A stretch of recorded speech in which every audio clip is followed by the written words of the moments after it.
Salut toi, tu vois, je t'avais quitté à Blacksburg aux États-Unis. Je suis toujours aux États-Unis, mais je suis à Central Park en fait. Donc Central Park, c'est le parc au milieu de Manhattan, c'est vraiment gigantesque.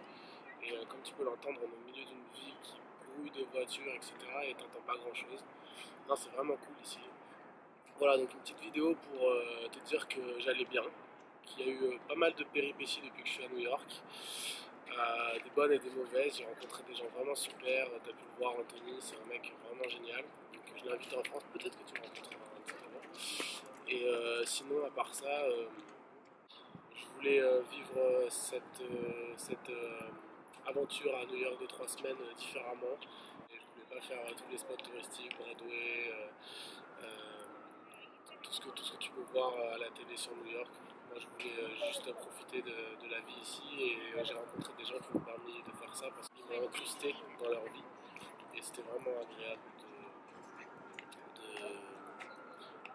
pouvoir aller dans des bars américains, discuter avec juste des New-Yorkais qui vivent ici. Et je me suis fait un avis assez bon sur la vie à New York, même si ouais, c'est une ville qui dort jamais, ça bouge tout le temps.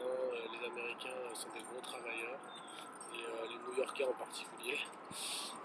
Et puis à part ça, mon bilan des États-Unis, c'est j'ai vraiment passé 2 mois super ici, j'ai rencontré des gens géniaux. C'est des gens très ouverts. La plupart d'entre eux, ça s'arrête quand même à des formalités. Mais d'un premier abord comme ça, ils sont super ouverts. Ça sent qu'ils ont une culture assez cosmopolite et qu'ils aiment les étrangers, ils aiment la différence. Ça, c'est une réalité. Et puis après, voilà, comme je t'ai dit, j'ai vécu des trucs qui me font dire que c'est des gens très très très ouverts, comme Thanksgiving, comme depuis que je suis ici, je galère un peu pour trouver des couchsurfers, c'est-à-dire des gens chez qui dormir sur leur canapé pendant la nuit. Et finalement, en fait, je trouve au dernier moment peut-être, mais je trouve toujours quelqu'un. Et j'ai rencontré des gens super, je suis allé dans le Bronx, je suis allé à Brooklyn, Manhattan, j'ai fait Harlem. Donc voilà, j'ai vraiment tout fait ici et je suis super content, c'était ce que j'étais venu chercher à New York, même si je pense que 3 semaines ici c'est assez long. T'as pas besoin de tant de temps que ça, donc du coup moi j'ai profité, j'ai pris un peu mon temps. Et puis voilà, donc dans quelques jours je vais me retrouver à Porto Rico.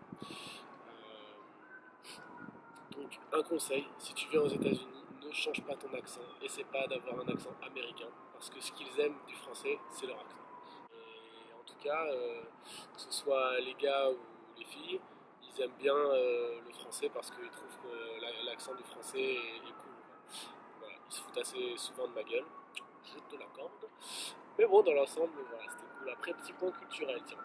Je vais te donner un petit point culturel, encore une fois. Je trouve que ça a bien marché la dernière fois, donc je vais recommencer. Pour toi qui est en apprentissage, bien sûr. Donc, pourquoi Wall Street? Alors, Wall Street, la rue de Wall Street s'appelle Wall Street parce que, en fait, à l'époque, à l'ancienne époque, les immigrants essayaient de venir forcer. Il y avait un mur en fait, c'était un mur de défense. Et sur la rue, il y a Wall Street. Et wall en anglais, ça veut dire mur. En français, ça veut dire mur. Et du coup, en fait, il y avait un grand mur qui séparait pour pas que les gens s'incrustent à New York. Et en fait, ce mur il a été démoli et du coup, ils ont préservé la rue en l'appelant Wall Street. Voilà. T'es content de savoir ça, hein. Comme je vais te donner un petit coin, petite culture insolite. Donc en fait, je suis monté à haut de l'Empire State Building comme tu as pu le voir et franchement la vue elle est exceptionnelle. Alors j'aime pas faire des trucs touristiques mais là je pouvais pas passer à côté de ça. Et c'est marrant parce que j'ai appris pas mal de trucs sur l'Empire State Building. Et par exemple, ils ont 3 personnes qui font les carreaux de l'Empire State Building, donc il y a 102 étages. Et en fait ils mettent 4 mois pour faire tous les carreaux, toutes les vitres, nettoyer toutes les vitres. Et une fois qu'ils ont fini les 102 étages, en fait ils ont quasiment plus qu'à recommencer. Donc en fait c'est un cercle infernal, ils font que ça tout le temps. C'est génial hein, comme vie. Hein. Voilà. Donc voilà, le seul truc qui m'a pas plu à New York c'est le temps, vraiment j'ai eu de la pluie un jour sur deux. Si c'était pas de la pluie c'était de la neige ou du vent ou du froid. Donc, comme tu peux le voir aujourd'hui, là il fait pas super super beau et encore c'est un des meilleurs jours que j'ai. Donc voilà, donc je vais quitter mes affaires, j'en ai marre. Je vais quitter mes affaires, je vais aller à Porto Rico, donc on se rejoint là-bas. Ah franchement, soleil, tout ça, moi j'en ai. Non, du froid, je veux dire, j'en ai rien.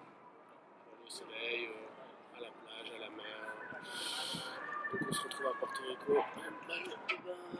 Ok. Allez.